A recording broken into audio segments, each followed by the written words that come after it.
Құранбаев Өмірзақ, тарих ғылымдарының докторы, профессор, Қазақстан ұлттық ғылым академиясының құрметті мүшесі, академигі.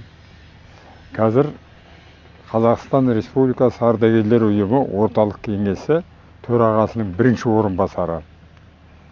Бүгін жолымыз түсіп, арнайы хан ордасына келдік. Хан ордасына келіп, мына тарихи экспонаттарды көріп, адамның еңбегіне таң қалып тұрмыз. Сол заманда осындай қала салып, ол қаланы сол дәуірдің ең жаңа, сол дәуірдің талаптарына сай жұмысын ұйымдастыра білу, бұл үлкен шаруа болған. Мынада ашылған казначейство, мектеп, ханның өзінің ордасы, типография, тағы басқа сан түрлі, алуан түрлі кәдімгі мемлекеттік қызметтерді атқаратын ғылыми мекемелердің болғандығын, шаруашылық мекемелерінің болғандығын көріп таң қалып тұрмыз.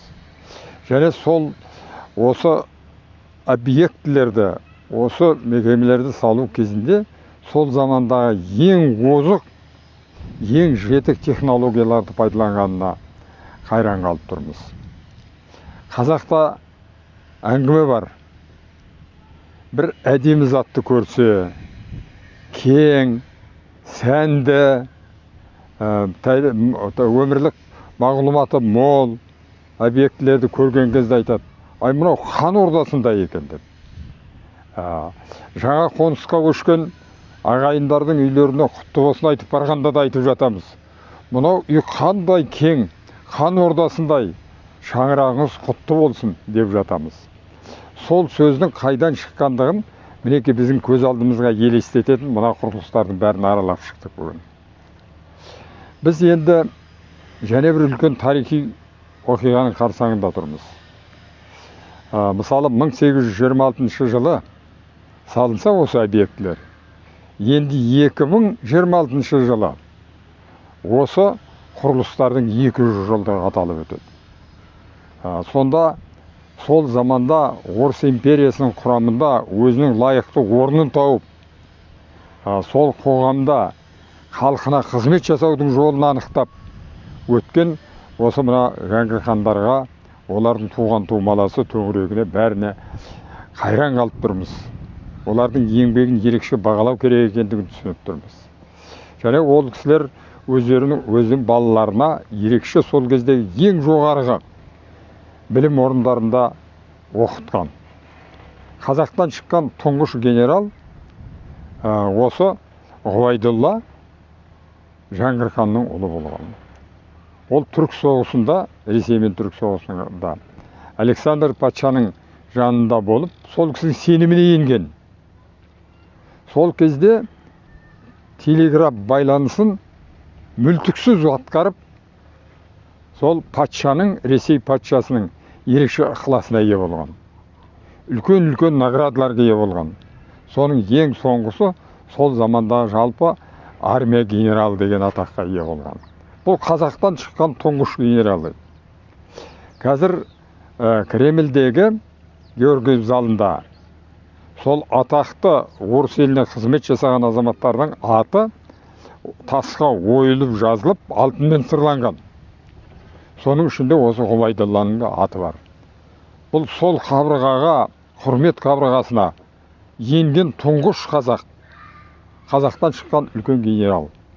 Мінекей соның барлығын көзімізбен көріп, бүгін тағы да бір өзіміздің халқымызға, өз тарихымызға ғибраттанып қарайтын үлкен бір оқиғаның үстінде болып тұрмыз. Мына құрылыстарды аралап өтіп, бүгін музейдің жағдайы да шүкіршілік екен. Осы арада қызмет жасап жатқан қыздардың әңгімесіне, олардың кәдімгі жеткізе білуіне, соның барлығына ризашылығымызды білдіреміз. Мына хан ордасында тұратын ағайындардың алдында әрине үлкен міндеттер тұр. Елімізде үлкен міндеттер бар. Қазіргі заманда ел президенті Қасым Жомарт Кемелұлы Тоқаевтың бастауымен еліміз әділетті Қазақстан құруының жолына шыққан. Бұл әділетті Қазақстан құру өмірдің барлық қырларында үлкен өзгерістер әкеледі. Сол өзгерістердің бір шеті осы араға да келетініне мен кәміл сенем. Ол әділетті қоғам орнату ертеден де басталған.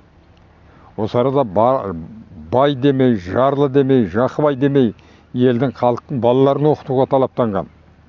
Бұның барлығы сол замандағы оқыған, тоқыған, көргенді, білімді азаматтардың қолынан келетін шаруа еді.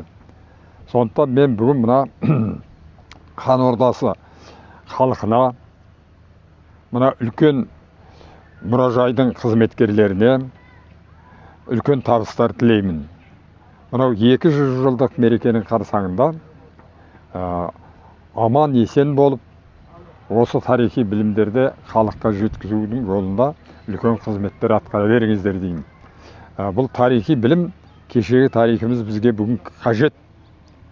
Өзінің өткен тарихын білмейтін халық, оның болашағы да бұлыңғыр болады. Сондықтан біздің тарихымыз өте қажет тарих. Бүгінгі ұрпақ бұл тарихтың бәрін білу керек, содан ғибрат алу керек. Сөйтіп отанымыздың болашағы үшін қызмет жасау керек. Рахмет сіздерге.